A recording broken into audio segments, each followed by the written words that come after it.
There we are. We're live. I am here Wow. tonight. This is Tori Magoo 44, Tori Christman, and I'm here with my friend Mark Bunker, aka Xenu TV, which is where you can find him on YouTube with many, many wonderful videos. So, hello, Mr. Mark Bunker. Hello, Maguski. How are you? Bunky and Magoo.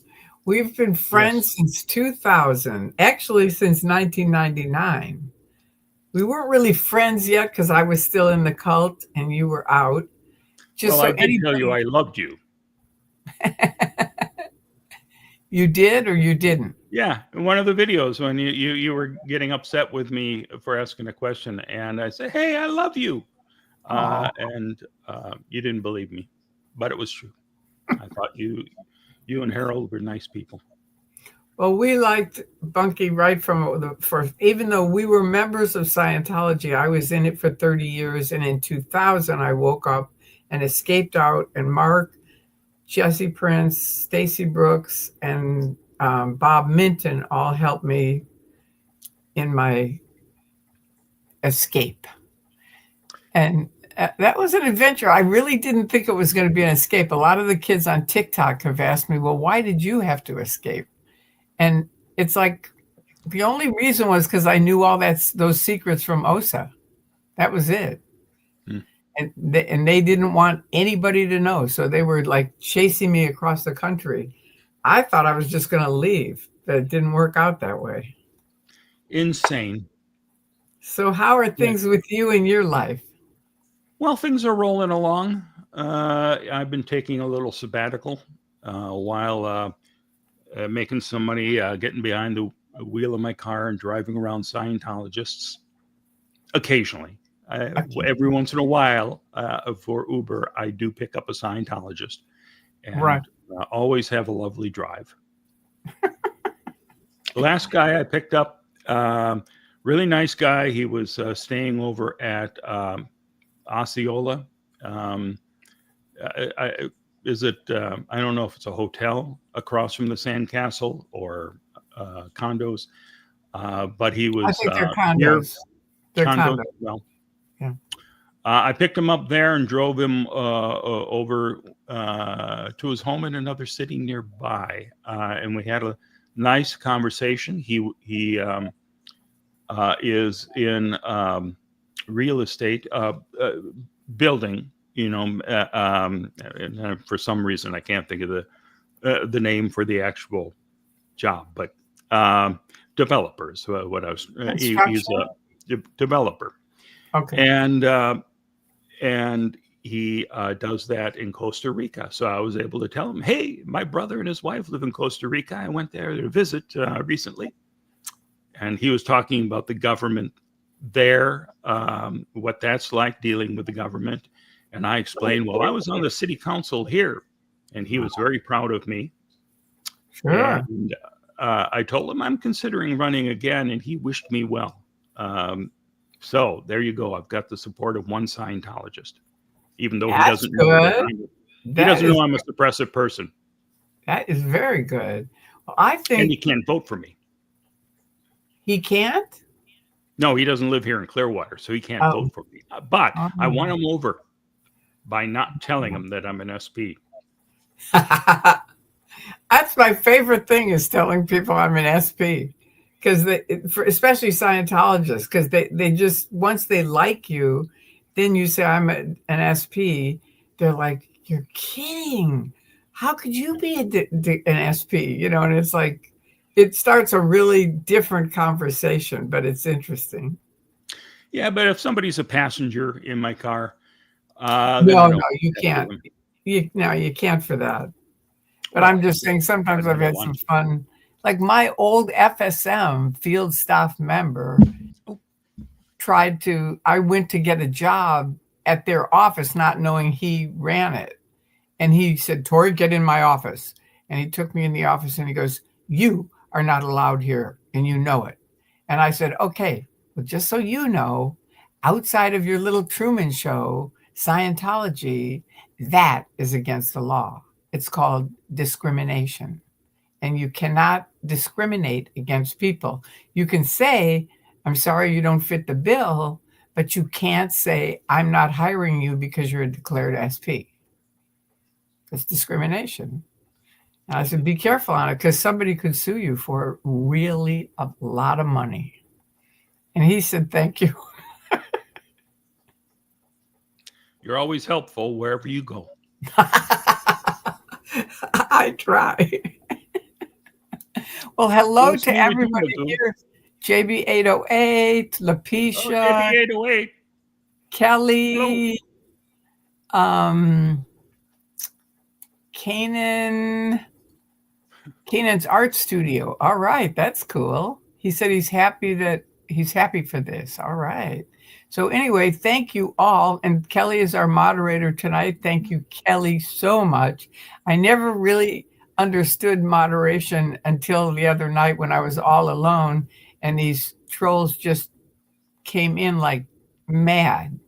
And I was just like delete, block, delete, timeout. It was just unbelievable. And a couple of them said, "You're like Annie Oakley Tory," because Well, it was like, don't. everybody needs Kelly. They were picking on Eric, and it was like, nah, wrong person, wrong person. Don't do that in my side. I don't like them. I don't like any trolls picking on people. I just think it's a really stupid thing.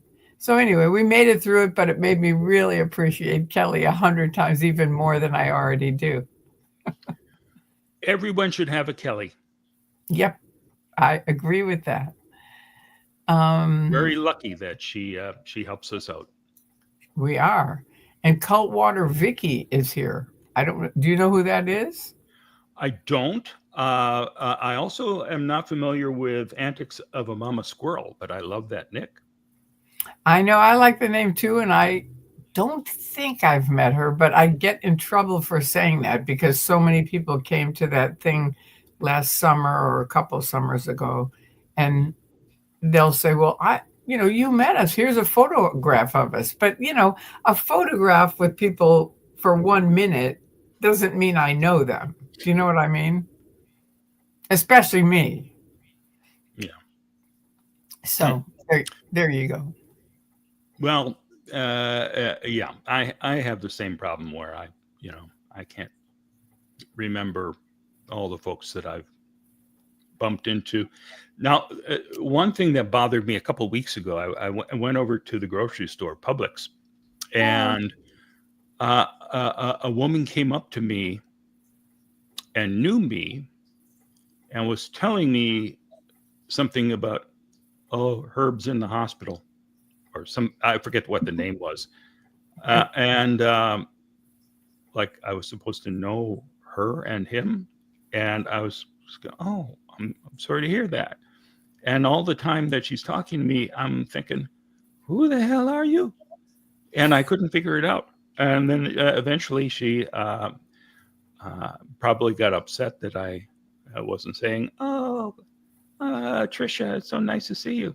And then just split. And since then, I'm sure has been saying, that bunker is one big rada. Well, Mama Squirrel just said that I did have lunch with her and she interviewed me. So I apologize for forgetting. I just apologize for it. It takes me a while. If I hang with someone and I'm with them for a while or I talk to them over and over, then I get to know them and then I don't forget them. But sometimes, just a little bit of time and it's hard for me because I talk to so many people. People call me, I do interviews, and it's just hard to keep up with everything and who everybody is. But anyway, thank you, Mama Squirrel, for reminding me of that. Maybe send me the interview if you can. I would love to see it. That would be good. Then I'll remember. I've always had problems with names. Me too. Basically all my life. Me too. And I'll be watching a movie or a TV show, and there's characters on the screen. I absolutely know who they are and how they're connected together. But can I remember their names? Can I say, oh, well, that's Sally? No. I can spot. Oh, Batman. That's Batman. So that if they're wearing a costume with an emblem, we Exactly. know their names. If Yeah. somebody's got a deerstalker cap, hey, it's Sherlock Holmes. But yeah, it's very frustrating. Okay, so Eric said the trolls have been bullying him since I have high functioning autism. They bully me too. It's like I got over it though. My dad helped me learn how to handle bullies because I was hanging with my brothers and all the guys pretty much and a couple of my friends. And he said, "Look, some of these guys are bullies, so I'm going to teach you how to handle it." And he did. And that's what part of my waking up, because what one of his main lessons was anybody can disagree with you. That's okay. It's when they won't sit down at the table with you and talk. That's a bully. And those people you don't even have to worry about. Just move along. It's like don't even listen to them, don't talk to them. That's it. And so I realized on the data evaluators course in Scientology that they were the ones, the why was Scientology. You have to find the why for a situation. And I realized the situation was how screwed up Scientology was, and the why was actually them, which it is, David Miscavige. That's it. And I realized they will not sit down at the table with you, and they won't.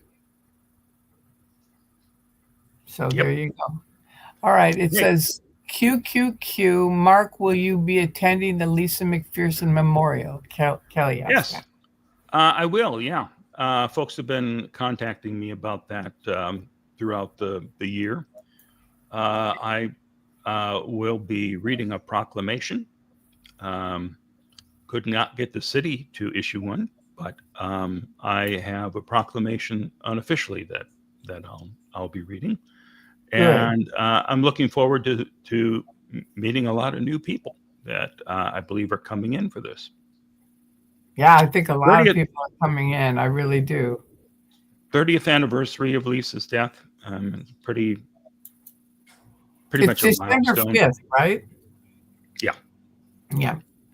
And does it matter to you, not to me? Hello. He said, I'm the master troll. Hmm. All right. Um, you collaborated on the video with me too. Okay. All right. And then Aloha JB808 says antics is the interview on your page, question mark. I think I saw a short clip of yours on Manning's page here, there. What do you think? Let us know, Mama Squirrel. All right. Uh-oh, So they're coming to get you. they are? What? I Oh, can hear sirens in the background. I'm telling you, it is raining so hard here. I gotta show everybody my hat. This is what I started the interview with, but they voted no. This is my rain hat. It was raining Very so nice. hard tonight. Oh my God. And I always, even if there's a possibility of rain, I bring an umbrella. And my friends did not, and it was pouring by the time we left. I mean, literally, a man, thank God, said, "Would you like my hand? Would you like me to give you an arm?" And I said, "Oh, please," because the water was like this deep and, out in the parking lot. Anyway, I made it to the car, and so did Spanky. He helped Spanky and our other friends. So we all got home safe, but whew, spooky. Well, I'm glad you made it safely back. I know, me It is. too. Some of these storms are so scary. Well, especially here in People, LA, because nobody knows how to drive anyway. And then with rain, it's like, forget it. that always amazed me when I was working at the TV stations in San Diego. Any little sprinkle and it would be a big story. Oh my God, it's raining out there. Be I, careful. And I know the way they say it, it's like, it's raining out there. Or like, if you come from an area like you do, Midwest, me too, we're used to rain, snow, sleet, yeah, everything, ice. And so rain is like nothing. And here you'd think a tornado was coming every time it rains. It's unbelievable. But there's so much flooding lately. Yeah. Even, I mean, in this area, there's a woman that I gave a ride to. She had to pick up her car. It was I think the third car that she lost due to the weather flooding the car and ruining it. And this time with a major storm, she wasn't taking a chance. So she had parked it on a high ground, and then after the storm, called Uber to get her back to the car. But there are streets where you think, well, it's probably safe to drive down here. No, no, Right. Right. they're much deeper than you think. I know. As soon as I got inside, I was like, that's it. I'm done until this rain is over. It's just too spooky. All right. Now, here's the thing from Eric. It's a question for Tori and Mark. You mentioned you were on game shows back in the day. Would you ever be on the match game if they asked you to do it back in the 70s?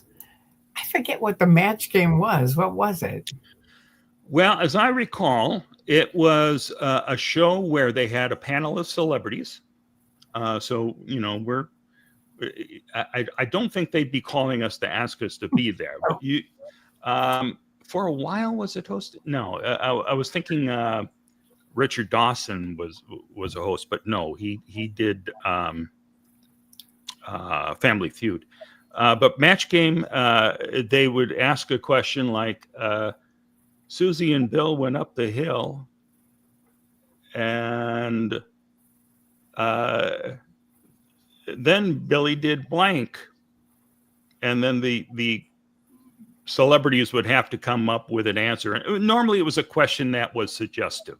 So, they want the celebrities to say something about boinked or whatever. Ah. There you go. That's a clip of it right there, thanks to our lovely Maud. Oh, now that is the match. The match game. It was a fun show. I used to watch it all the time. I'm always up for game shows. I've had a lot of fun. I was on a Newlywed Game, we won, and I was on Let's Make a Deal, and I won. And so for me, it's like as long as it's relatively easy, like some of them where you have to know, excuse me, a million things. No, I wouldn't go on it because I'd just be a bozo going, I don't know. Yeah. But for some of them, I could see where I could do it. So, well, yeah. The one that I was on, Break the Bank, would give you clues. And I think there was a total of like 6 clues they would reveal. And if you could get the answer in fewer clues, you'd get more money, and a greater chance of winning the grand prize. And I shocked everybody when the clues came up. Hair, poster, bing, Farrah Fawcett, and we won. And then Wow. another question. They were putting up names of cheeses, I think, and more obscure cheeses. I didn't recognize the first one, but the second one, eat them. And so cheeses, and that was correct. And I knew that because of the Monty Python sketch where I think it's John Cleese goes in asking for some cheese. Do you have cheddar? No, don't. Completely out. And they list like every obscure cheese possible. No, don't have that. No, well, let me check. Oh, sorry, nope.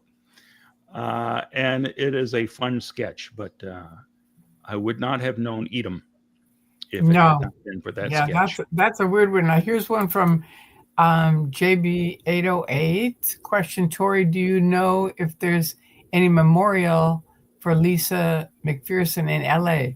I haven't heard of any, but I'm going to do one. So anybody who wants to join me, I think it's a good idea. We got to do something. It's LA, yeah. we'll do something. So pass the word around, and we'll see if we can get more people. Alec Baldwin did a revamp of it recently.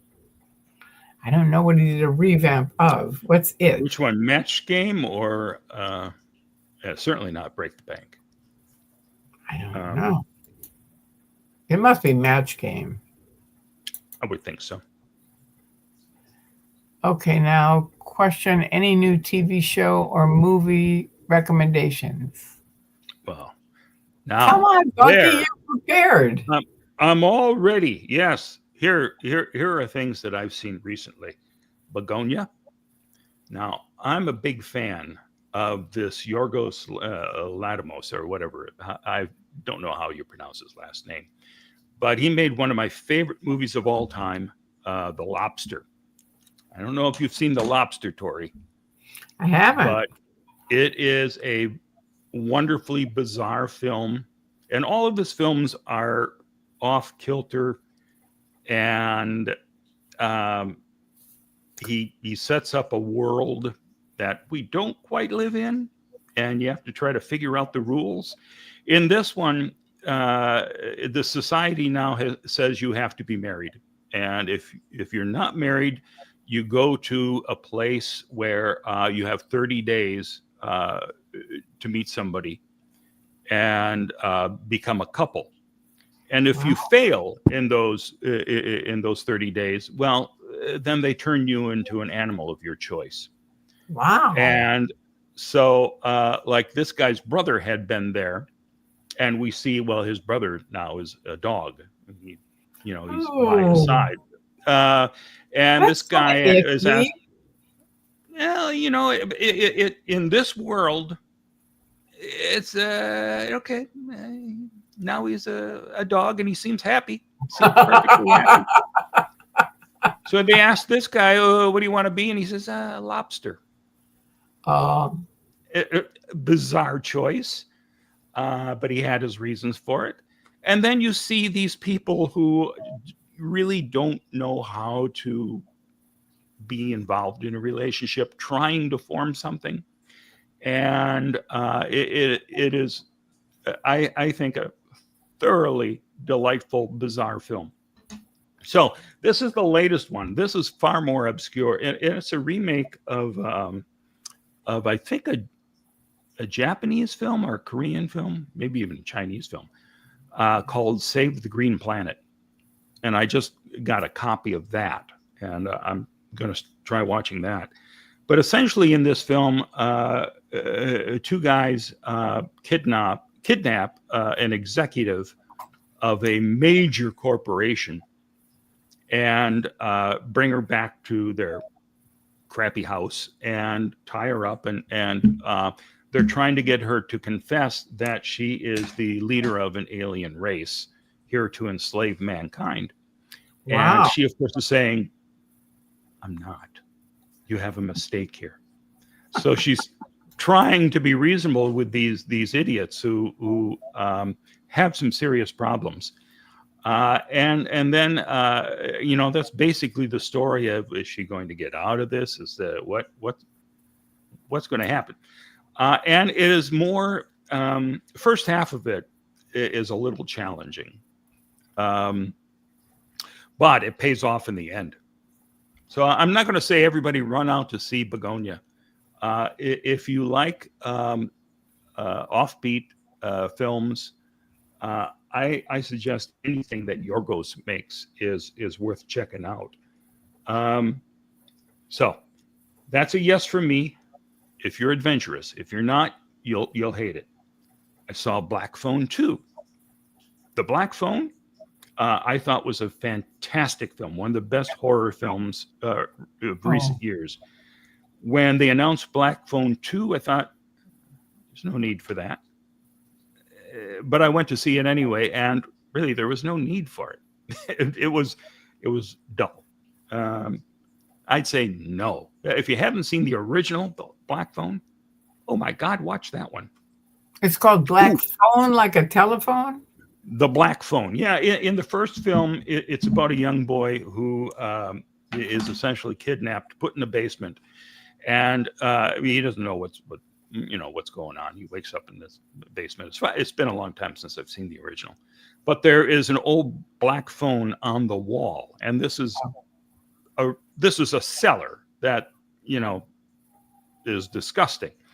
And the phone rings, and there's a voice on the other end, and so they try to have a relationship that way and figure out what's going on and try to escape. Very scary, very well done, very smart, based on a short story from Joe Hill, who is the son of Stephen King.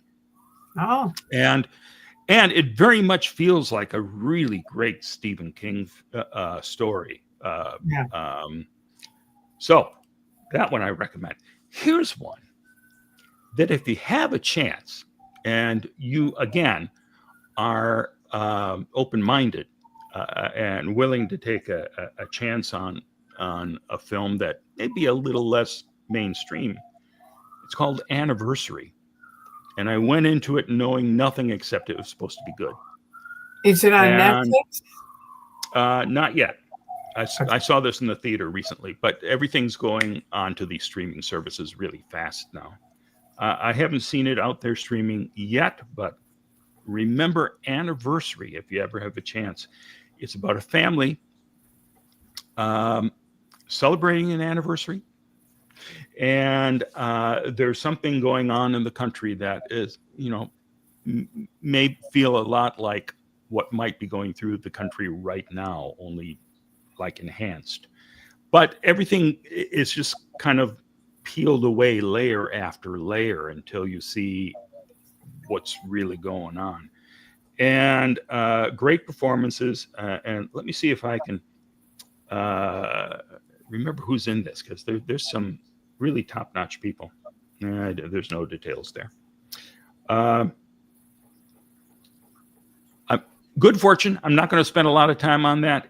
It was a fun film. Good Fortune is about a guy who's working for like Uber Eats. His life is miserable, and he delivers some food to some rich muckety muck, and he says, "I wish I had that life." Well, he's got a guardian angel watching over him, but this guardian angel only he's not really top of the line guardian angel. His job is simply to prevent people from texting and driving. So he'll be sitting in the back seat of the car. They don't know there's an angel riding with them. And if he sees somebody texting and there's about to be an accident, he'll like tap them on the shoulder, and they'll look up and go, "Oh," and save their lives, hopefully. So that's how he meets this Uber Eats guy, and then decides, I want to do more. Let me see what else I can do with my life, and gives him a chance, gives the Uber Eats guy a chance to see what it's like to live like the wealthy executive with his mansion and the babes and all this kind of stuff. And it's a fun premise. It was not, as Gene Rayburn. Hey, how about that? Janet from Another Planet said the Match Game host was Gene Rayburn, one of the great hosts of game shows of all time. My oldest brother used to date his daughter. Really? Yep. Was he a decent human being? I think so, yeah. Okay, that's good. So Good Fortune, it was okay. Not great. You see it if you want. Roofman, another film. Roofman is it's a true story about a guy who committed a series of robberies, breaking into McDonald's around the area, because he decided this is a way to, their roofs are all constructed the same way. I can break through the roof, go down there. And you see this in the opening scenes of the film, essentially. He goes in overnight to rob the place, and he waits until the morning crew comes by to open up the place, and then he's got a gun and tells them, don't worry, everything's going to be fine. I just need you to go to the little vault and bring out the money. And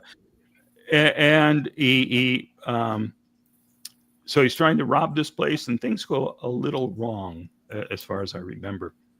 Or he may actually, yeah, I think he does rob that place. And then on the newscast about it, everyone who worked there, who was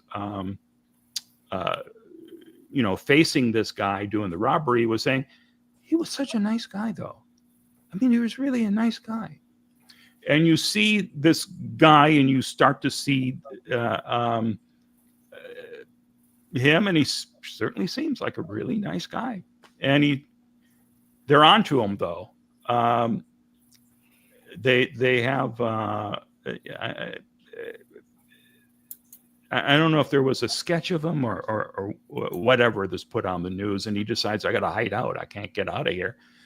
So he breaks into a Toys R Us, and he lives there for like a few months. He's hiding in the store, and then every night when everyone goes, he's eating all the M&Ms and all that kind of stuff to stay alive. And he hooks up security cameras and is watching folks in the store, and he finds this one woman who works there. He thinks is a really nice person. He tries to help her, and then bumps into her, and they start to have a relationship. And okay, this guy is a robber, but he's still with that. Seems like a really great guy. So it's all about, that's the basic premise for it. Again, based on a true story, and kind of fun. Well, I'll tell you a true story.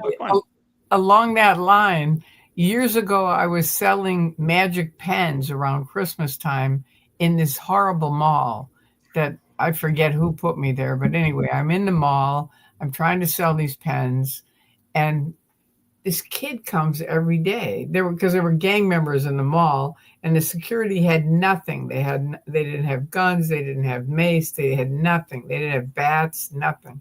So everybody was afraid, and they were all in their offices. And this guy would come up every day and talk to me, a young kid. And he looked fantastic. He was in, different suits every day, looked really snazzy. And I said, how are you affording all this stuff? Working here in this mall, you can't be making much money.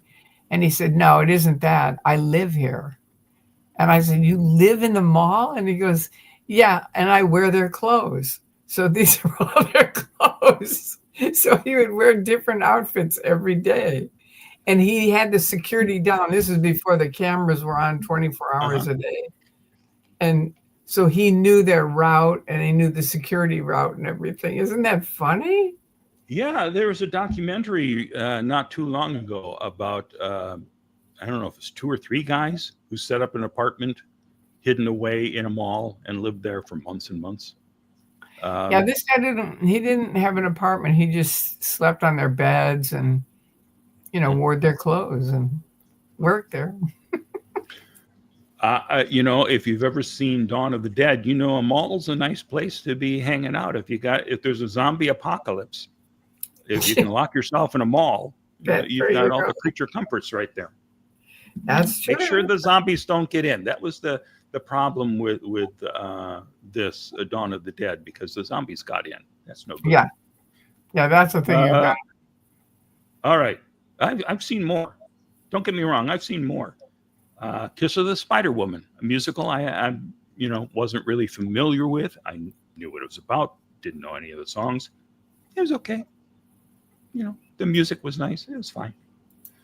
Good Boy is about it's a horror film about a guy and his dog who are holed up in the guy's I don't know if it's grandpa's home or ultimately it was his dad's home. Dad is dead. But he went back there, and there's something spooky is going on at this place. But it's all told through the perspective of the dog. So the dog is the one who's onto something and is in danger and trying to save his master and all that. So it's a nice premise and well done.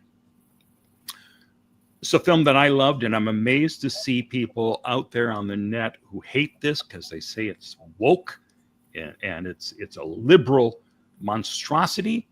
What is But it? I thought this was one of the best films I've seen this year, if not What the is best. it?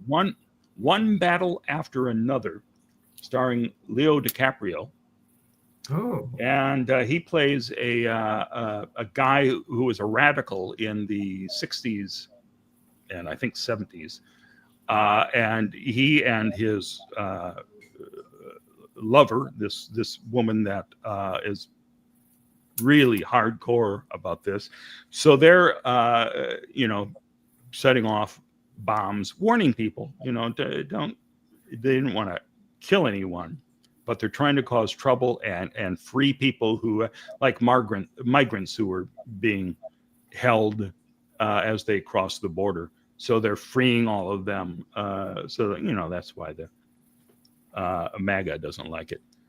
But I mean, that's the setup, and then they're on the lam, and it's really about how they're trying to live after that.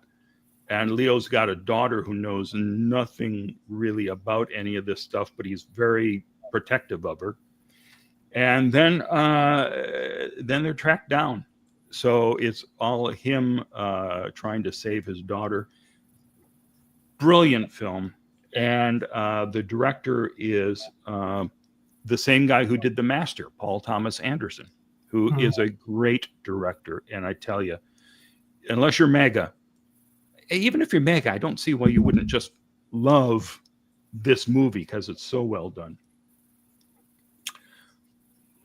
I know you're tired of this already. No, has I'm everybody not. left? I'm just thinking I'm not MAGA, and I did not like The Master. I did not. Master, I was disappointed in The Master. There's much I loved in it. It's not that accessible. This one is very accessible. This is an action adventure with humor and just tons of surprises and really, really great. Here's a Stephen King book that he wrote under a pseudonym. I think it was maybe his first book, The Long Walk, which is on what service is it on now? Netflix?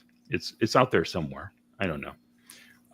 But it's these guys who every year there's a this contest where people can sign up to do this long walk, and then the last one standing wins whatever they want. And he becomes a hero to the nation, having succeeded. But what these people, I guess, don't know when they start this thing is if you slow down, if you fall under a certain speed, or if you have to stop to tie your shoes, they'll kill you. There's like service members there with guns. And so it's so well done, though. And Philip Seymour Hoffman's son, who, of course, played the lead in The Master, his son stars in this, and he's a really terrific actor, too. Downton Abbey, the grand finale, it's Downton Abbey, so it's great. Got to see it. I never watched Downton Abbey. Really? Well, you should watch Downton Abbey and then go see the movie, or see it on streaming, because it's on streaming already, too, I'm sure.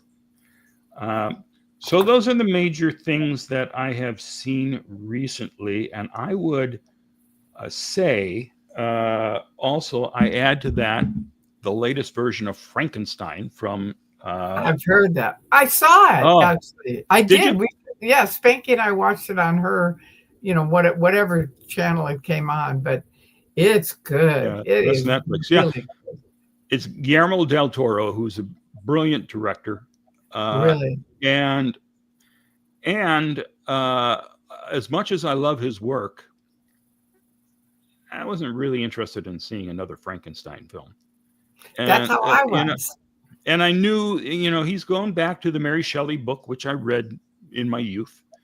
And, there's all the stuff in the North Pole and, speaking monster and all this kind of stuff. I've seen him try to do that in movies since then that have sucked. Like Kenneth Branagh did a version of it in the 90s. That it just didn't work. And I think, as I remember, it was Robert De Niro who played the monster in that one. So I went, okay, well, I know Guillermo's going to do something terrific with it, so I'll give it a shot. And I was blown away by how We I loved loved it. I mean, as my friend pointed out to me, no one's ever really told the monsters side of things. And this Frankenstein really gets into it. Yeah. I mean, I want to see it again because it's so much. I really liked it. Another one that I saw, I can't remember the whole name of it, but I think it's on Hallmark. But it's called, I think it's Going Home or My Way Home or something like that. But it's so confusing for me. I mean, I watched a whole bunch of it and thought it was this. And then my son came over and we watched it. And it was like, no, he said, this is happening, that's happening. They're going past life. They're coming back. This is present time. This is past time. It's just sort of like all over the place, but it's very interesting. I liked it. It might be too much for a lot of people, and it normally would be for me. Without my son, I couldn't have watched it. I really couldn't have. I mean, I could, but it was like the way I saw it, it was like, okay, this is sort of okay. And then when he started pointing out what was happening, I was like, oh my God, I totally missed it. Really funny. Anyway, someone has a question for you, Mark, on a whole different thing. It's kind of dark. Okay. And for anybody here who doesn't know, Aaron Smith Levin was arrested a few days ago. I don't know if it was a few days ago or a few weeks ago. Do you know? It was this past week. It was this last week. So he has a bunch of videos about, or I think Jenna has put them up about him being arrested and and what's going on. So if anybody wants to know more about it, you can go to Growing Up in Scientology, and it's got a lot more information there than we have. Yeah. But I just wanted to, the question was, do you have any thoughts on Aaron's arrest? Yeah. I mean, it's insane that he was charged with anything to begin with. And the fact that, what's really amazing to me is how hard the state is working to shut him down. And having moved to Clearwater in 2000 to work with the Lisa McPherson Trust, we saw how the city was not thrilled that anyone was here to take on Scientology. And when Bob Minton and Stacy Brooks sat down with the then city manager, whose name escapes me right now, Mike Roberto was the guy's name. He had been relatively new to the city of Clearwater. He I think was a city manager or assistant city manager in, I think, Miami before taking the job in Clearwater. Right. But Bob and Stacy sat down with him, and he said, if you do anything to cause trouble, we'll shut you down, essentially. Really? And it's like, really? Yeah. And then the chief of police I met early on at a Martin Luther King Jr. breakfast in early January shortly after we opened the doors. And I came here with a healthy respect for the Clearwater police, knowing that what they had been putting up with for decades and how Scientology had protested them in great numbers. And so I went over to shake hands with the chief and tell him I'm a big fan and I appreciate everything that they do. And he refused to shake my hand, just glared at me and said, if you get in our way, I'll arrest you. I went, oh, okay. So this is going to be a little different than what I expected when I hopped in the car and said, yeah, this will be fun. Let's go to Clearwater. So,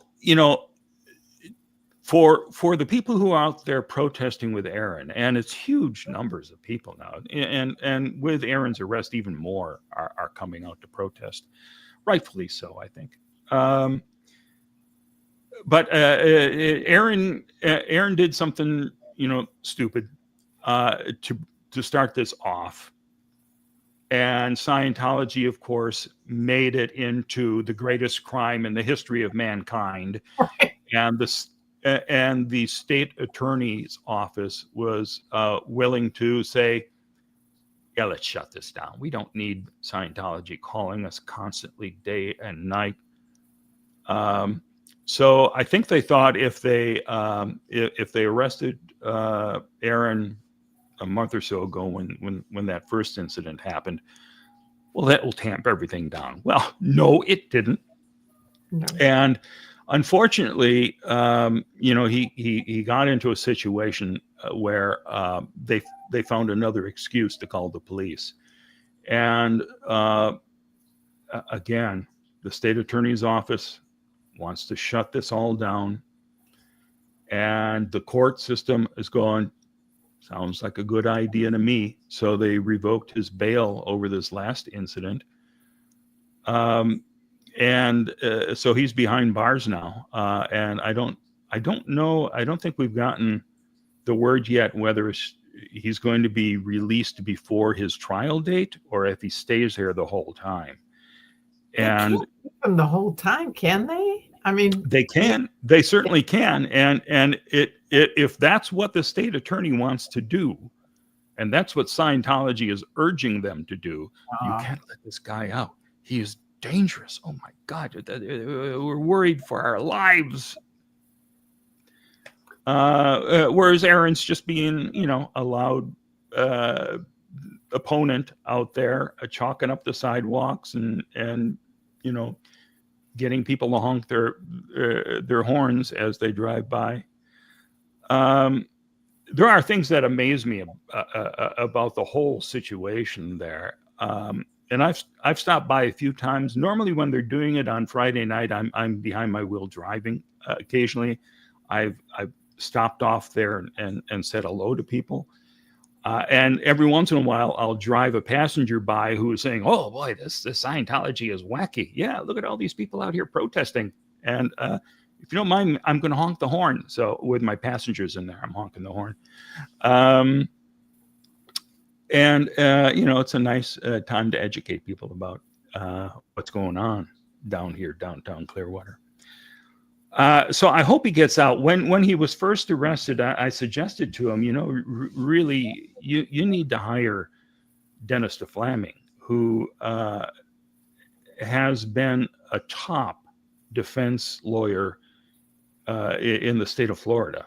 I mean, he gives lectures throughout the state, and he has a great practice here that's just a few blocks away from where I live, actually. And he defended all of us when the Lisa McPherson Trust was in town. Bob found himself arrested a couple of times. And same situation where in this case, Scientology had been harassing Bob all day. Bob had flown in from the Boston area to Clearwater, and they were at the airport in Boston waiting for him. They were at the airport in Tampa when he arrived, and they were following him everywhere.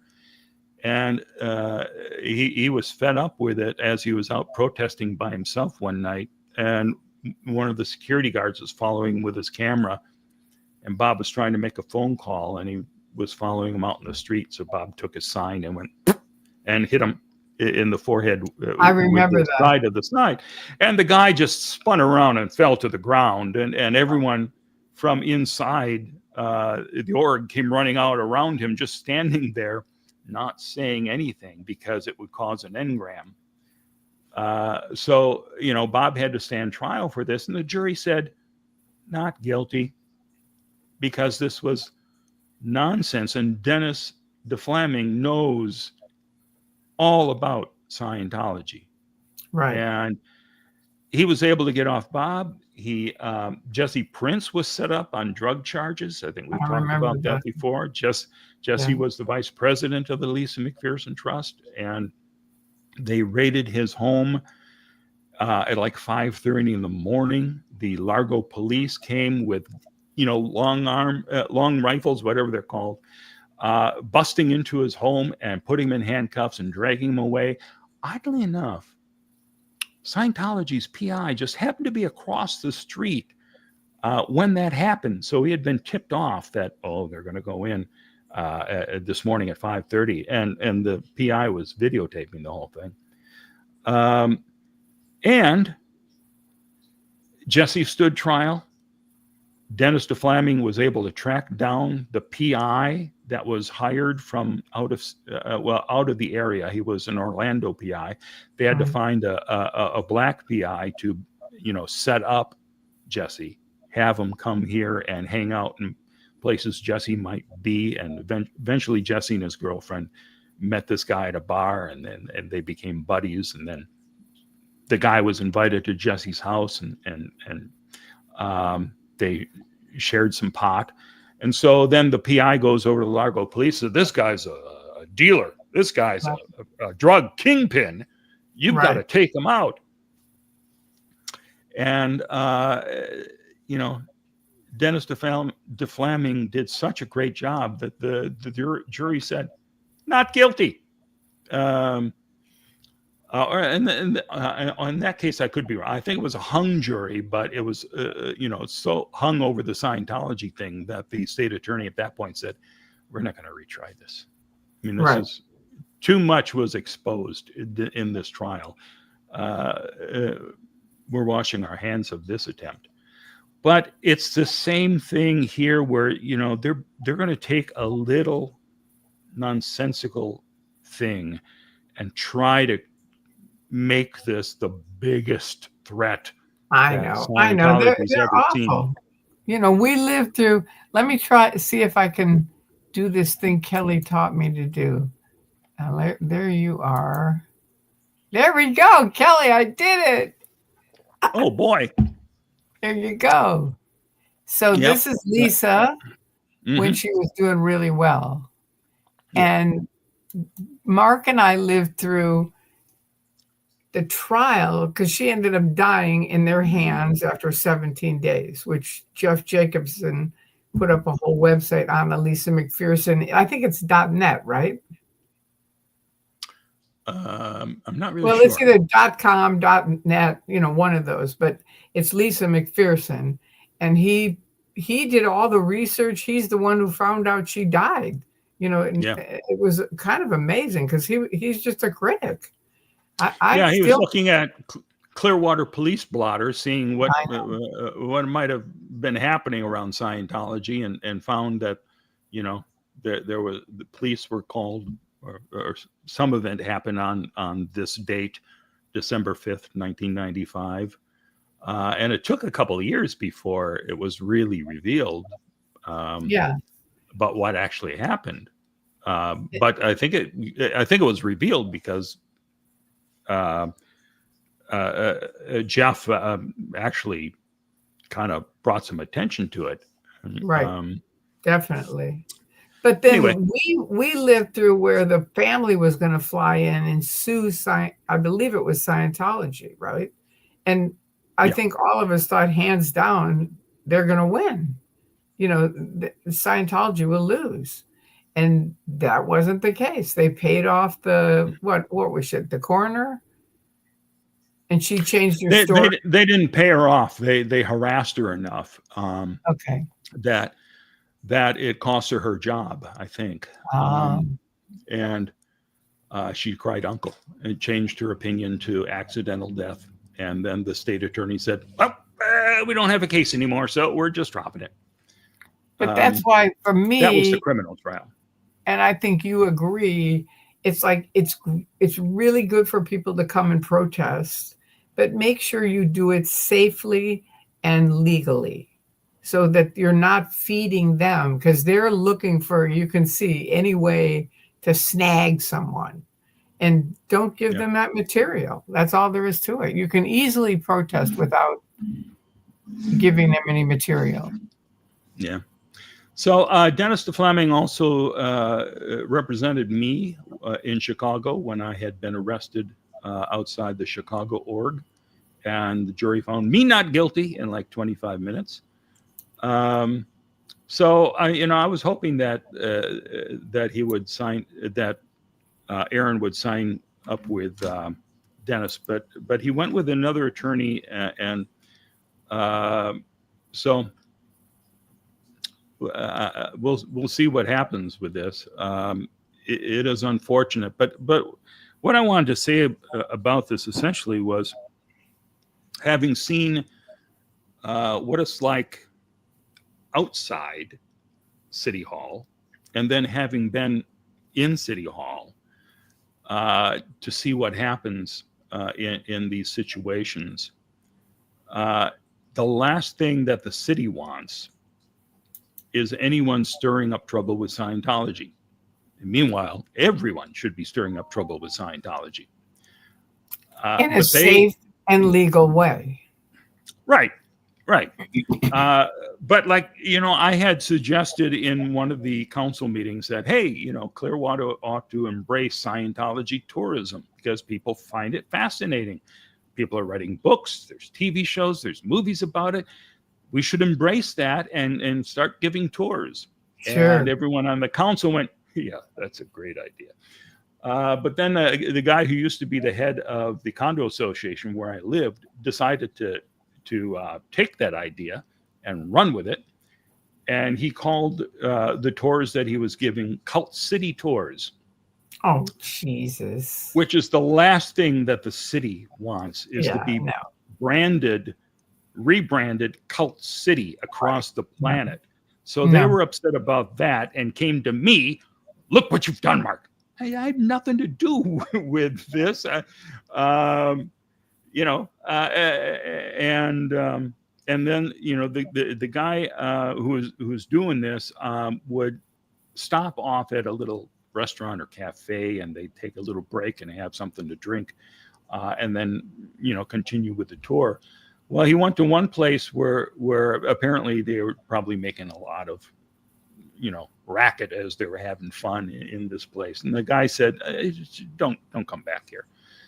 And so the guy running the tours went onto Google and gave them a scathing review saying they're Scientologists, and they weren't. And then the city manager gets called, and there's Mark, you've got to do something about this. You've got to go and apologize. But okay, I didn't do this, but no. But for the city looking at this, going, we can't get businesses down here to begin with, and now people are stirring things up and creating even more trouble over Scientology. We've got to shut this down.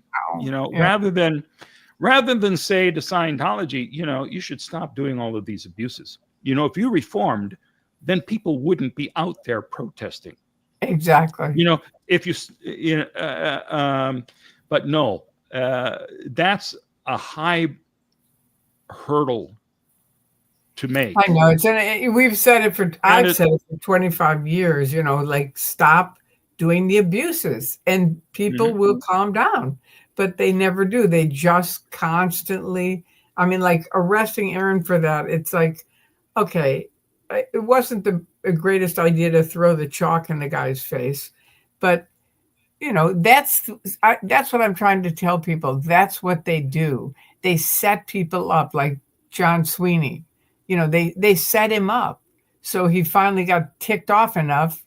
He blew up. And I don't know if you know this, but a bunch of the journalists called me after that and said, we were in LA for years and we never said anything about Scientology because we were so worried about getting sued, and our companies were. But now, because of what they've done to John Sweeney, we are going to start talking about it. And I was happy to hear that. I really was. It was like, good. But that's the thing that people have to know, is that it isn't, it isn't going to be when everything's calm and you've got your sign and you're like honk if you think Scientology is a cult. It'll be, they're little nitpicky, shitty things that piss you off, and it's like just either walk away or do something else so you don't get snagged up in it, because it's easy to Yeah. get snagged up in. I would advise people don't throw chalk at anyone. But No. if you look at the annual event in I think it's India, there's this holiday where people are throwing Oh yeah. brightly colored chalk at each other, and everyone is coated with this stuff. Right. I don't think this is the greatest crime that has ever been committed. Yeah, it's like it, but that's what I'm saying. It's a setup. Right. You know what I mean? It's bullshit, but they tack on their significance to it, and then you get trapped in it. Like Aaron's in jail now because of this. And yeah, it's so for the city and for the state attorney's office, they think we can't stop Scientology from doing all their stuff. We'll shut this guy down so he's not stirring up trouble. And it's not going to work. That's not going to work. That's why people think, oops, wait a minute. Are you still there? I think I'm here. Okay. I would come if I could. There we go. I had lost the Chrome browser that you're on here.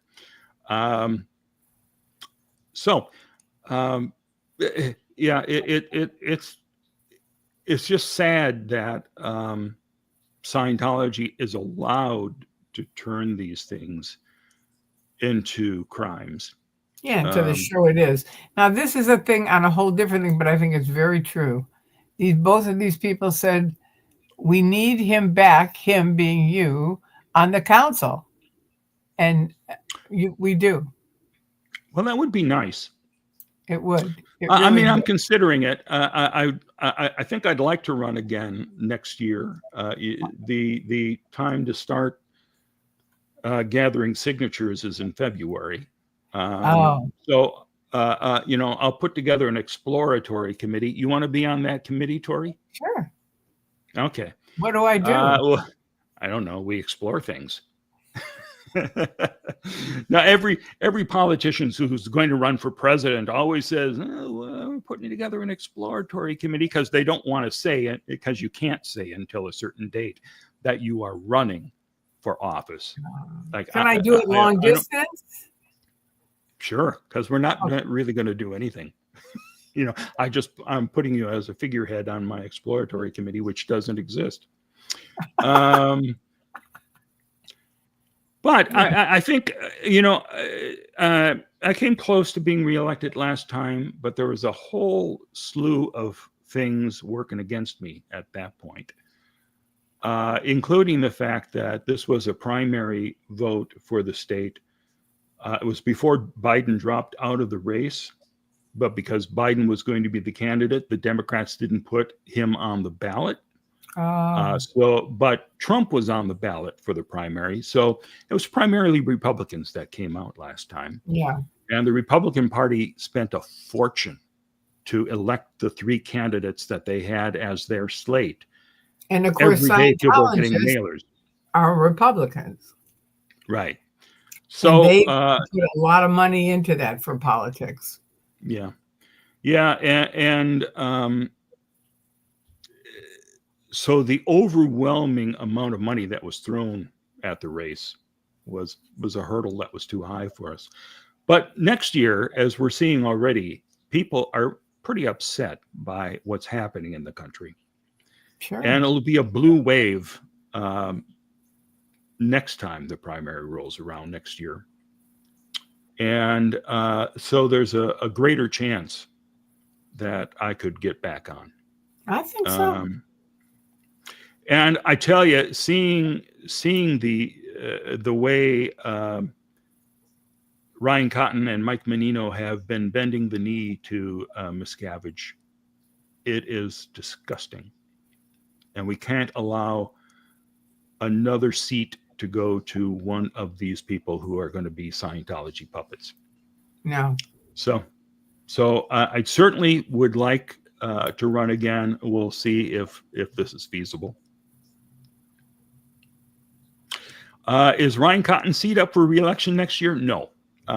You served 4 years, so he'll be in that seat until 28. But the seat that his father's sitting in right now, David Albritton, he's termed out. So I could run for that seat. And then the other person who's up for re-election is Lena. And Lena has been a solid, strong opponent of Scientology.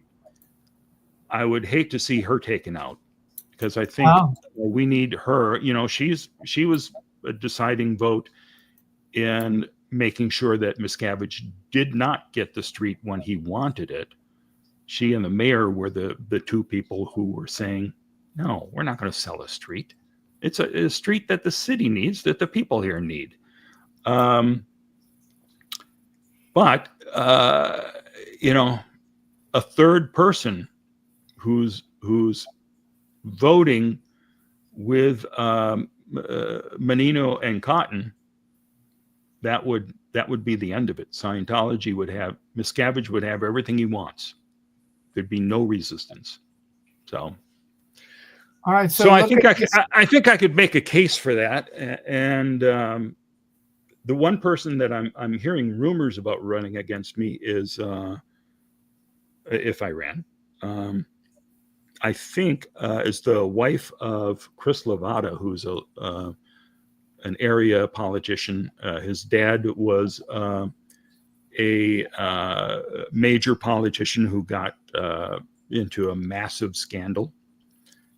So it looks like they're going to be running this guy's wife for a seat. So they'll be spending a lot of money to try to get her elected, but she would be siding with Scientology. So we've got to get you somebody that has a lot of money to support you. And there are some people. There are some people. So I'm going to get on it and see if we can get somebody. Well, we had, you know, Aaron did a great job of raising money for me last time. And I don't know if he's interested in helping out with that again, but he can do it from jail. He's not going to be in jail. You know, this once this gets before a jury, the jury's going to go, no, this is nonsense. We shouldn't be wasting our time over, you know, a little bit of chalk being thrown. I know, especially the Indian thing. That's a good thing that we should bring that out. Videos, you know, play the videos of that. I mean, this is I don't know if it's a Hindu ceremony. I think it might be. But every year it's just like the air is just it's a party. And I remember seeing it makes the news every single year. It looks like a fun thing to be part of. I know. It's not. And then you could say to Scientology, you can't have any fun. That's the truth. All right, so now I've got to ask you a few questions, and I'm trying to find. So I saw somebody said, Kelly said, Aaron said on a live that he didn't think I'd win. Well, you know, there's always a possibility. Said what? Aaron apparently said in one of his videos that he didn't think that I would win if I ran again. I tend to think I have a much better chance this time with people upset with the establishment, and definitely what we have now on the council are establishment people. I mean, Ryan Cotton pissed off a ton of people, and again, I'm not running against Ryan. He's not up next year, but he pissed off so many people by saying, let's rename Court Street, the major street that runs down to the beach. Let's name that after Charlie Kirk. And a lot of people came to forcefully denounce him for that, and were threatening him, letting him know at the meeting that we're all going to work to get you out of office. Good. We're not going to forget this. So good. So I think people are kind of on guard that we've got kind of very strong right-wing council now that is bending the knee to Miscavige. And So, you got a lot of stuff done, Mark. You did while you were there. and I'd like to get more done. We'll see. I mean, who knows what's going to happen. I saw somebody say something about you can't say that you're officially running. No, you can't. You can announce that you're interested in it, but you can't officially say I am a candidate until you go into City Hall when the date starts to start collecting signatures. Then you can go out and tell people, okay, I'm running for council, and I'd like you to support this. And then you get enough signatures, then you are on the ballot. And this is the case for I think offices nationwide. You can't say long. I think the main reason why nationwide, at least, if somebody were to say I am officially running for president, that means that any money that is collected has to be reported and all this kind of stuff. So, and you can't collect any money until you officially announce. Right. But I think finance laws are part of the reason why there's these restrictions on announcing. Probably. That makes sense. All right. So here's a question. Mark, did you watch the work session today? They were all just giddy over business starting to open up in Scientology spaces. Personally, woo-woo. What is that? I want them? What's the last word there? Oh, well, I don't think anyone knows. I want them as I don't think is officially a word in the English language. Oh. So that's interesting. I'll have to go back and watch it. I had heard a rumor that Scientology had no one lined up for these businesses yet, and that they were going to charge way, way, way too much money to be in these buildings, that the 3 buildings that they're refurbishing. So if they're talking today about, oh, this business is opening on this date, well, I will support that business. I think I'm not getting excited until Miscavige opens up every building down there. Right. And even when he does, just walk around and ask people, what do you think about these empty buildings? And do you have any idea who owns them? Because maybe they don't. Yeah, most people don't. But the thing that nobody considers in City Hall is, and he's got, Miscavige has us over the barrel now. He owns all of these buildings essentially. I mean, even the parishioners bought a bunch of them at Miscavige's command, probably with Scientology's money. But David Miscavige is going to control every facet of any business that goes into those buildings. I cannot imagine that this anal retentive monster who micromanages everything in Scientology and throws people in the hole if he's upset with them is just going to be nonchalant about, let's open up these businesses and let them run. No, he's going to be meddling with every aspect of each of these buildings, I'm sure. And I think people should be aware of that. Sure.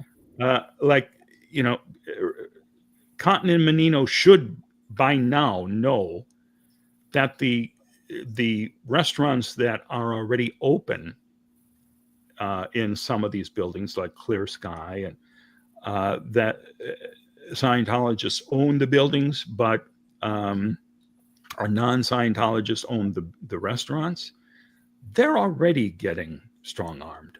They're already living with month-to-month leases and restrictions. And one restaurant apparently has decided to close on nights that there are concerts at the amphitheater because the owner wanted an extra cut of every meal that gets served on concert nights, and they just said, no, we're not going to pay you blood money for that.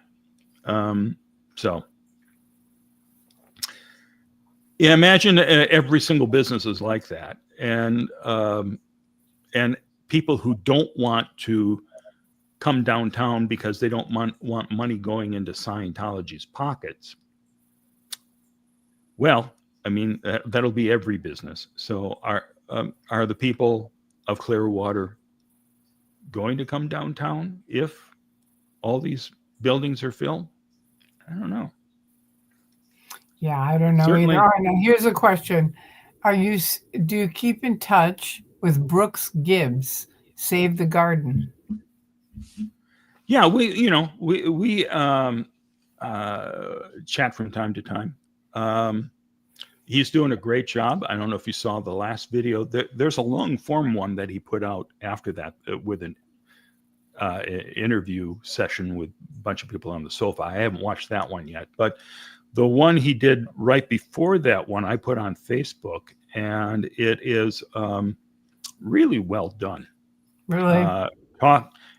Talking about how Scientology has been trying to interfere with everything, and he used AI in I thought a very effective manner, bringing to life like there are images of some of these folks who went to prison for Project Snow White back in the 70s, and he took a still of them and made them come to life to make some B-roll footage for this. Or when he's talking about the FBI raids in LA, there's no actual footage of that. There's a couple still images from a newspaper about it, but he created a video of all these FBI agents marching out of Big Blue with boxes of evidence, and then news crews surrounding them and taking footage of them carting it. Now that didn't happen. I mean, there wasn't an army of FBI agents rolling out of the Big Blue entrance the way it appears on screen. But I thought it was an effective way to get the point across that, Right. Yeah, the FBI did go and carry out boxes and boxes and boxes of damaging evidence about them. So all in all, it was a really strong video, and I recommend anybody watch it. And it would be under Brooks Gill? Brooks Gibbs is the guy's name who's got the Save the Garden project. This is his baby. And savethegarden.org, I think maybe the site, or Save the Garden. I don't know if it's .com or .org. I think it's .org. But he's doing a remarkable job. Okay, good. They're out I'll there watch it. gathering signatures. Good. All right, now here's one. Tori, was there ever a level in Scientology that was called Doctor of Scientology during the Hubbard era? I'm reading a book, The Family, which references Manson's squirreling of the tech by a guy Lanier. My dear friends are calling. I'll get it. So let me turn this off first, because otherwise these guys, I know their drill now, and they just keep calling. So there you go. Down. Doctor of Scientology. Here they are. See, I turned off the cell phone. Here's this, but I'm unplugging it. So fuck you, Osa. Okay. Sorry, Mark. I know that hurts your ears, but I have delicate sensibilities. now, how do Although they call? I turned this off and it's still ringing. How does that happen? it's spooky. It's like a Stephen King film. It's like I turned the phone off and now it's still ringing. Just answer it. I think it sounds like you just answered. No, I just We'll see. answered it. I know who it is. It's some guy that says he's anonymous and he basically just, see, here he is. No, I don't want to talk to him.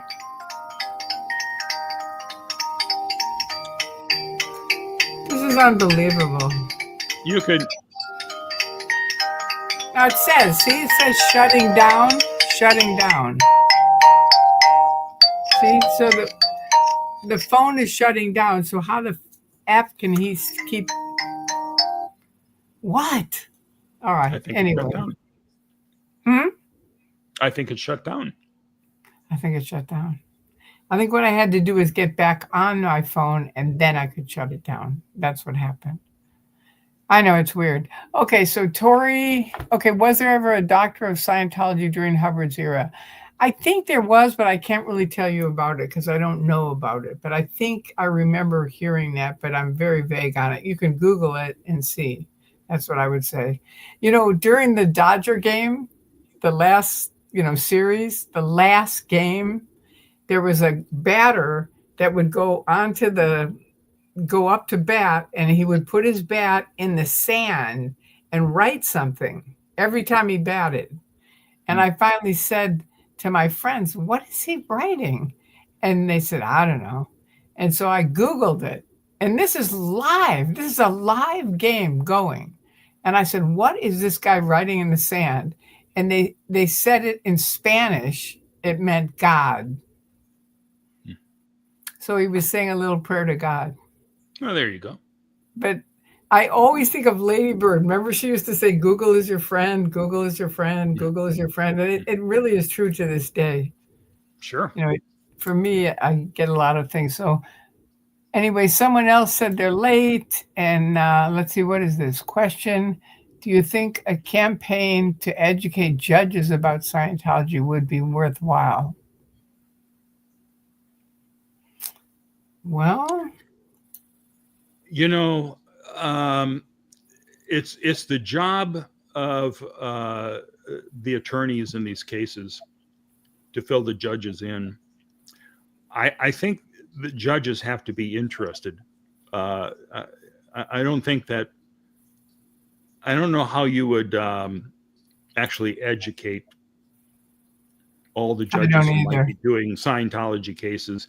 If there's a case before them, they should be brought up to speed by all the filings.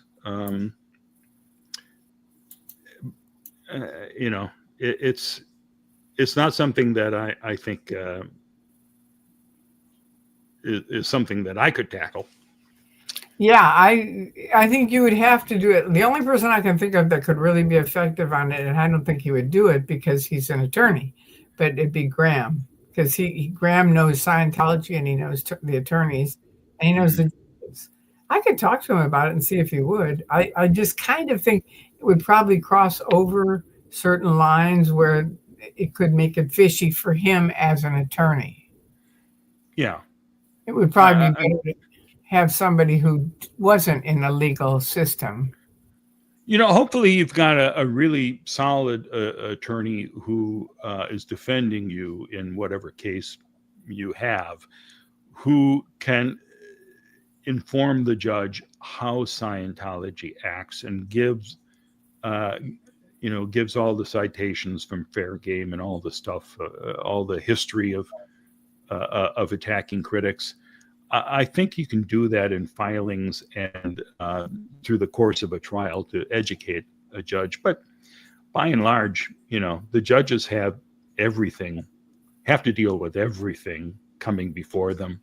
Right. So are they going to be, spending all their time away from the bench, trying to learn aspects of every single case that might be coming before them?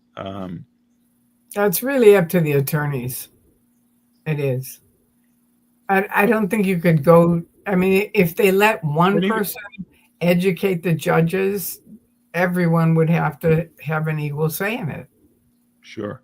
And, and I sat in that one courtroom when they were trying to get Miscavige served, um, and there was a question before the question that the judge asked about um, this ex-member who was trying to sue, but um, they had signed all those things that you're forced to sign when you enter Scientology, saying you're going to go through arbitration. And I was in that courtroom when this judge asked all of the Scientology attorneys that were there. So if there was a video of a gun pointed to the Scientologist's head and telling them, sign the document, would that be coercion? And the Scientology attorneys said, no, well, he signed it. I mean, not coercion. It's He not signed. coercion? Yeah, they were trying to pretend that no, that's not undue pressure. So I thought this judge really understands what's going on here, that this arbitration stuff is nonsense. And then he decided ultimately, yeah, it has to go to arbitration. It was fully explained to him what the Scientology arbitration is and how you can't get a fair shake if you're a suppressive person. And still, even if there was a gun to your head, would it be coercion? Yeah, you have to go to arbitration. So who can tell what gets through to these judges? It's just Yeah, insanity. I know. That's tricky. That's a tricky one. Now, here's another one. Somebody, um, this is JB808. I would love to help in any way I can. Great. Well, we'll put you on the list. All right. Now, there's supposedly 5 other questions. Here's a question. Can non-Scientologists live at the Harbor Bluffs waterfront condos? Where are those, Mark? I don't know. I don't Harbor either. Bluffs. Has anyone looked Uh, into coming after Scientology adjacent businesses for housing discrimination? well, I'm not familiar with Harbor Bluffs waterfront condos. It may be some condos I'm aware of, but just didn't know the names of them. But essentially, I mean, there are Scientologist developers like Agami, Moises Agami, and there are non-Scientologists in them. Um, the what Station Square condos, which were put together by this shady guy who used to be on the downtown development board with me. His name escapes me right now, but there are non-Scientologists living there. Would I feel comfortable having a condo there where they have a master key for the place? I wouldn't. I wouldn't. But I can say folks who are no. yeah, folks who are are non-Scientologists who want to buy a condo there, they could buy one. If you're an SP, can you buy one? Well, maybe they would say, no, we don't have one available. And then if you want to try to sue them, you can do that. I don't think there's any restrictions really that these are only for Scientologists. All right, so here's one from, thank you, Mark. This is one from Ganja Girl, and you can answer it. Is R245 real or a joke? It I can't say for sure. It certainly was played off as a joke. I think Hubbard, you know, spoke of it in one of his lectures. Um, so you would think, I certainly consider R245 to be real, but has it ever been used? I don't know that anyone has officially been told to, okay, you got to use R245 on this person. I never heard And of, I mean, I heard of it, but I always heard of it like you're saying. yeah, Oh God. it's there are so many other things going on in Scientology that are well documented and are abuses. I just think it's amazing that L. Ron Hubbard ever said R245 is a quick way to exteriorize anyone. Right. You know, what religious leader talks like that other than L. Ron Hubbard? Now, I will say one thing Mark Headley told me, who was blown for good. And journalists asked me for years, could there ever be a Jonestown in Scientology? And I said, 100% no way. You know what Mark Headley told me? If David Miscavige ordered it, 100% it would happen. Now that's for the Sea Org up at Gold. Do you know what I mean? Yeah. I don't even know if the rest of the Sea Org would feel that way. But his wife was at RTC and she said, oh, absolutely. And he said they had tons of guns buried in the ground out at Gold. Yeah, it's insane. Truly insane. You know, it's not going to come to that, but not everybody at Jonestown drank the Kool-Aid. No. A lot of them were forced to, and a lot who didn't were shot. But there, right. You know, it's not like if Miscavige said, "Okay, it's time to drink the Kool-Aid." Everyone, I would be like, "Good luck on that one." No way, no way. But I was never a big, even though I was a true believer of the, you know, going with, I don't know, the group, but I was never a true believer of Hubbard or Miscavige, either one of them. I never liked Hubbard. I always thought he was super, like a big blabbermouth if you listen to his tapes, he's just a gigantic blabbermouth who just talks on and on and on. And he throws in all these big words that you don't know. And of course, in Scientology, you can't go by any words. So you have to stop and look it up. Now, originally in the early 70s, when I was at Celebrity Center, we started a little card file with hard to find words.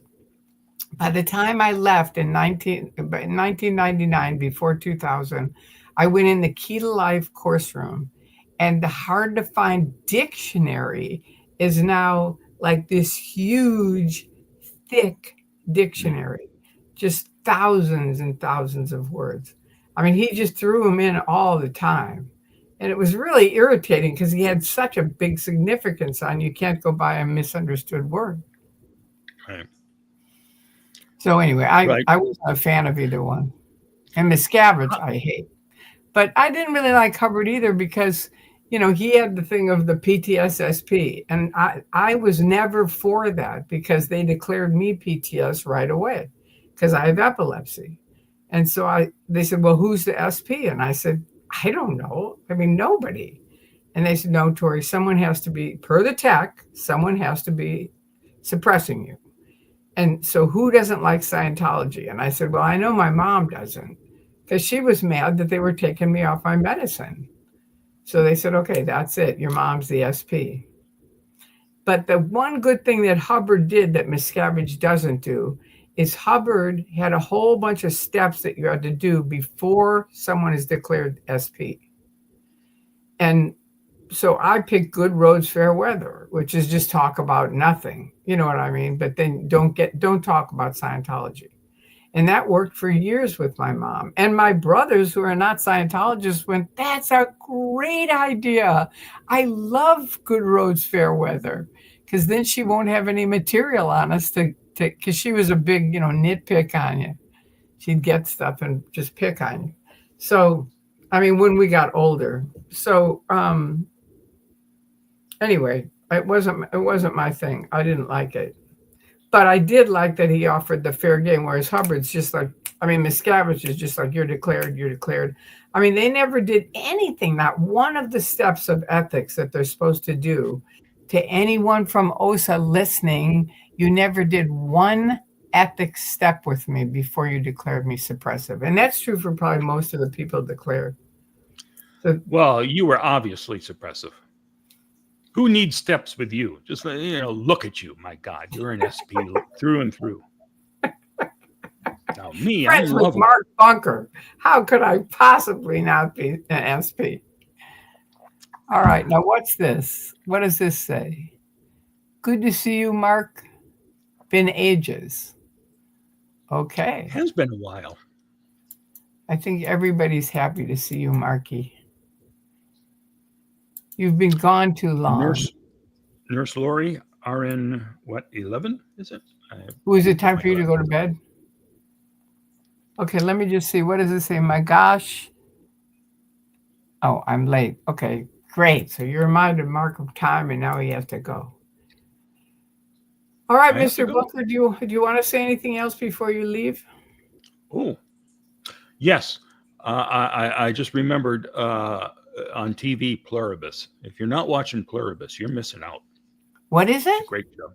It's called Pluribus, like an E pluribus unum, and it's on Apple TV. Oh, I can get that. On Prime?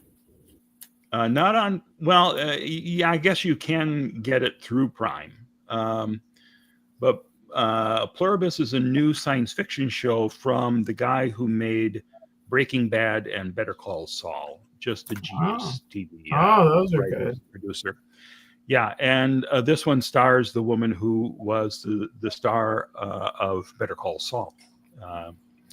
And she is fantastic, and I won't say anything more about the show because they did a great job of keeping everything secret until the first episodes aired, so you could be just amazed by what happens. Oh, good. If you haven't watched it, give it a shot. Here's the log line for it. This is what they were officially telling to people. It's about the angriest woman in the world, and she doesn't want to be happy. The people want her to be happy, and she doesn't want to be happy. Something like that. I forget exactly how they did it. But and she joined Scientology. No. No. Not that bad, although there are some parallels, maybe. Good comeback. Not that bad. All right, Bunky. Well, It's been fun. It's been wonderful hearing you. You need to come on more often. We all miss you. All right. Well, let's do another one in 15 minutes. Okay, we're going to do another 15 minutes. All right. I've got one more starred comment here. What is this? Put it on Do Not Disturb. Okay. Your phone. See, Glenn, I don't know what you're talking about. The phone. Oh, it's That's called? What it's suggesting. Yeah, you can. There's a Do Not Disturb thing on the phone, so it won't. Oh, on me? No, I don't have that. I don't have an Apple phone. They don't have that on Androids? Not on mine. And Aloha JB808, it's not Petunia, Save the Green Planet. It's Begonia. Bugonia, and that's in the theaters now. You have a chance to see it. And it stars Jesse Plemons and Emma Stone. I didn't mention that before. Jesse Plemons was first noticed by most people when he played this young idiot member of the criminal cohorts on Breaking Bad. And then he has gone on to be just like a really spectacular actor. And Emma Stone plays the woman that he kidnaps. And I always love seeing Emma Stone. She's great in everything. Yeah, she's great. All right, Bunky. Well, now we're up to date on our movies. We're up to date on December 5th. Anybody that can go to Clearwater, please do. Anybody that can come here to LA to protest, let's get that going. Bunky, you could always come to LA and then protest here. Well, I think I should be here where Lisa died. Yeah, I do too. And that's true. That did she die there? Oh yeah, she did. Well, yeah, she died at the Fort Harrison. You know, they threw her in a van, and she was dead by the time they arrived there. But she was probably dead when they threw her in a van. Well, hi June. We're glad that you came. Android user here. Go to settings and search "Do Not Disturb." It's wonderful. Okay, good to know. Settings. So I guess I do have it. Thank you for letting me know that. I always appreciate people who help me. Just like Kelly helped me with this. Let's see if I do it right. No, that's not right. Wait. I think it's over here.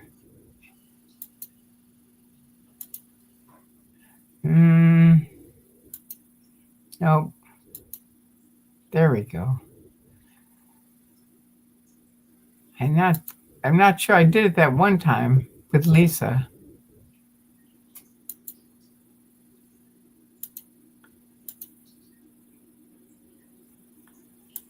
Huh. There we go. See, Marky? Yes.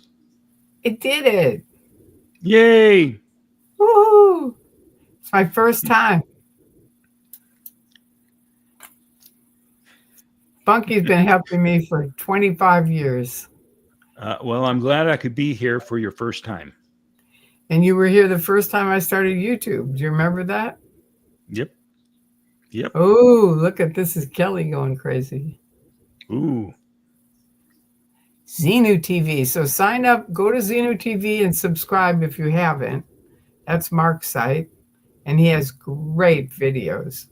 And really, it's a great site. Thank you. You're welcome.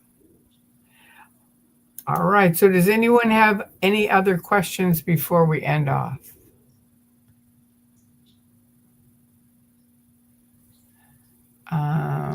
All right. I think we're shutting down. I think we're good. All right. We'll have a safe time on December 5th, you especially, because no doubt they'll be trying to do their little tricks with you too. Well, I'm already on the list. I have my injunction. I am shocked that I have to stay 10 feet away from Scientologists. Scientologists are supposed to stay 20 feet away from me. Aaron had to stay 500 feet away from this dude. Wow. They're really trying to shut it down. All right. Good night. Good night, everyone. Good night, Thank you for coming on. Thank you very much. And thank you, Kelly. Thank you, Kelly, for everything. Thank you, Kelly, and thank you everyone who came on to be with Mark and I. And it was a wonderful night. And thank you, Mark Bunker. You bet. Bye. All right. Good night. All right. Now, is it off?